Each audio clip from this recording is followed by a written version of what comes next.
যানজট পার হয়ে অবশেষে চলেই আসলাম বৈশাখী মেলায়, টপ 10 চতুর্থ তলায়। কুমিল্লায় রাস্তাঘাট এখন একদম শান্তি নাই, সব জায়গাতে শুধু জ্যাম। তো জ্যামজট পার হয়ে আমি চলে যাচ্ছি বৈশাখী মেলাতে কি কি আসলো দেখার জন্য। প্রথমে ভুল করে আমি চতুর্থ তলা থেকে পঞ্চম তলায় চলে গেছিলাম, ভাবি নাই যে এটা মানে লিফটের 4 আর সিঁড়ির 3, এটা বুঝি নাই।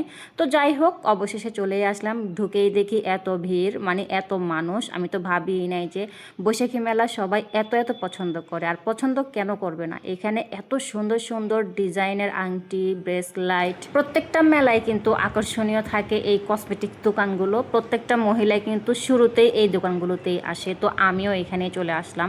প্রত্যেকটা জিনিসই আমার পছন্দ হয়েছে, দাম একটু বেশি বললেও খুব ভালোই লাগছে। তো এখানে অনেক রকমের শাড়ি, পহেলা বৈশাখের উপলক্ষে শাড়ি আছে, গাজরা আছে, তারপরে ছেলেদের পাঞ্জাবি হতে সব কিছুই আছে। তো আপনারা এখানে খুঁজে নিতে পারবেন। তবে দুঃখের বিষয় কি, আমার ভিডিওটা দিতে দিতে একটু লেট হয়ে গেছে। আজকে হচ্ছে এটা লাস্ট ডেট। ইদানিং কিছু কাশ্মীরি ভাইরাল চুরির ছবি দেখছি, ভিডিও দেখছি, তাই জন্য আমি দেখতে চলে আসলাম। এগুলা হচ্ছে কাশ্মীরি চুড়ি। কই, আমার কাছে তো এত ভালো লাগে নাই।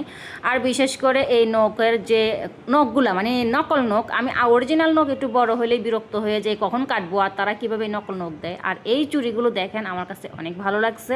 এগুলো আসলেই ভালো লাগছে। আর আমি দুঃখের বিষয়ে আমি কিনতে পারি না, কারণ আমার হাতে দিতে পারি না, আমার হাতের ইয়াটা শক্ত, এই জন্য আমি হাতে এই দিতে পারি না। আর হচ্ছে এই যে জামাগুলো, এইগুলা কিন্তু আমি নিজেও কাজ পারি হাতে। তো এগুলো আমার কাছে তেমন আকর্ষণীয় লাগে নাই, কারণ এইসব কাজ আমি নিজেই করি। মাঝে মাঝে অবাক হই, কিছু কিছু জিনিসপত্র আমি বাহিরে দেখি যেগুলো আমি নিজেই বানাতে পারি, কিন্তু আমি নিজেকে নিজে মূল্য দিতেছি না যে এগুলো তো কিছুই না, এগুলো তো ব্যাপারই না। কিন্তু এগুলোই যদি দেখি বাহিরে মানুষে বিক্রি করে, তখন অবাক হয়ে যায়, কিরে আমি তো এগুলো পারি। আর এই ব্যাগগুলো হচ্ছে পাটের ব্যাগগুলো কিন্তু অনেক সুন্দর।